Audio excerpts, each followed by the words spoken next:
Radhe Radhe spiritual গোলে আপনাদের সকলকে স্বাগত জানিয়ে শুরু করছি আজকের ভিডিও।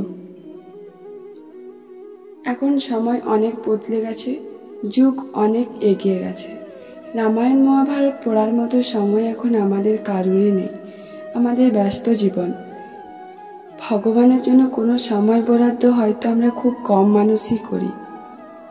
তাই আমার আজকের আলোচনা মহাভারতের মূল উপজীব্য বিষয় নিয়ে। মহাভারত পড়ার সময় আপনার নাই থাকতে পারে, কিন্তু মহাভারত থেকে এই 9টি সূত্র জেনে রাখুন, জীবনে যা কাজে লাগবে। মহাভারতের মূল উপজীব্য বিষয় হল কৌরব ও পাণ্ডবদের দ্বন্দ্ব, যার ফলে কুরুক্ষেত্রের মহাসংগ্রাম। কিন্তু তার বাইরেও দর্শন ও ভক্তির উপাখ্যান বর্ণিত হয়েছে এই মহাকাব্যে। মহাভারত হল ভরত বংশের মহান উপাখ্যান। ব্যাসদেব প্রথমে 8800 শ্লোক বিশিষ্ট জয় নামক একটি গ্রন্থ রচনা করেছিলেন। তারপর ব্যাসদেবের শিষ্য বৈশম্পায়ন সেই গ্রন্থকে 24,000 শ্লোক বিশিষ্ট ভারত গ্রন্থ হিসাবে বর্ধিত করেন।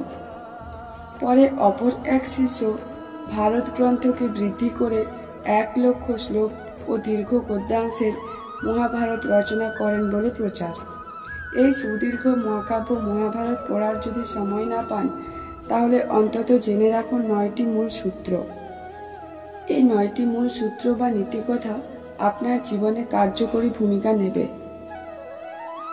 জীবনের প্রতি পদক্ষেপে আপনাকে নতুন পথের দিশা দেখাবে, আপনার জীবনের সংকটকে দূরে সরিয়ে দিয়ে আলোর সন্ধান দেবে। মহাকবি ব্যাসদেব রচিত এই মহাকাব্যে কে কি ভুল করেছিলেন, তার পরিণতি কি হয়েছিল, তা যদি মেনে চলেন, আপনি ভুলেও সেই পথে আর যাবেন না। প্রথম কথা, যদি আপনি সময় মতো শিশুদের ভুল দাবি বা জেদ নিয়ন্ত্রণ না করেন, তবে শেষ পর্যন্ত আপনি অসহায় হয়ে যাবেন, যেমন হয়েছিল কৌরবদের ক্ষেত্রে। সেই দায় এড়াতে পারেননি ধৃতরাষ্ট্র বা গান্ধারী। দ্বিতীয় কথা, আপনি যতই শক্তিশালী হন না কেন, অধর্মের পথে থাকলে আপনার জ্ঞান, অস্ত্র, শক্তি ও আশীর্বাদগুলি নিষ্ফল হয়ে যাবে, যেমনটা হয়েছিল কর্ণের। মোক্ষম সময়ে সে তার অর্জিত সকল জ্ঞান হারিয়ে ফেলেছিলেন। তৃতীয় কথা, বাড়ির শিশুদের এত উচ্চাভিলাষী করবেন না, যার জন্য সে বড় হয়ে জ্ঞানের অপব্যবহার করে, যার ফলে সে নিজেকেই ধ্বংস করে ফেলে। সকলের অমঙ্গল করতেও সে দুবার ভাবে না, যেমনটা করেছিলেন অশ্বত্থামা। তার পরিণতি হয়েছিল মারাত্মক। চতুর্থ কথা, কখনোই কাউকে এমন প্রতিশ্রুতি দেবেন না যাতে আপনাকে অন্যায়ের কাছে আত্মসমর্পণ করতে হয়, যেমন করতে হয়েছিল ভীষ্ম পিতামহকে। তিনি এমনই প্রতিশ্রুতিবদ্ধ ছিলেন যে তাকে শেষ দিন পর্যন্ত অন্যায়ের সঙ্গে সহবত করতে হয়েছিল। পঞ্চম কথা, সম্পত্তি, ক্ষমতা, লোভ ও আত্ম অহংকার নিজেকেই ধ্বংস করে দেয়, যেমন তিলে তিলে ধ্বংসের পথে এগিয়ে গিয়েছিলেন দুর্যোধন।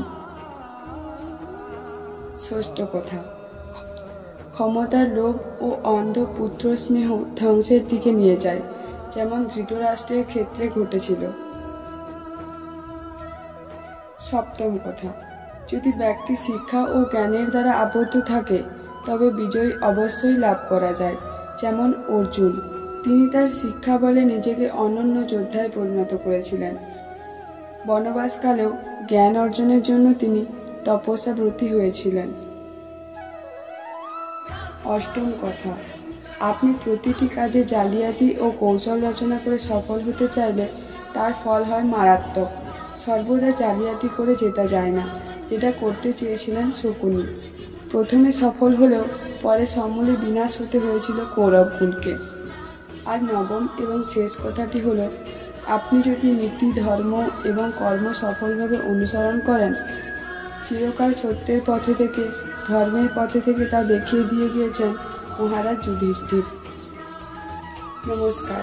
আজকের ভিডিওটি কেমন লাগলো কমেন্ট করতে ভুলবেন না। রাধে রাধে।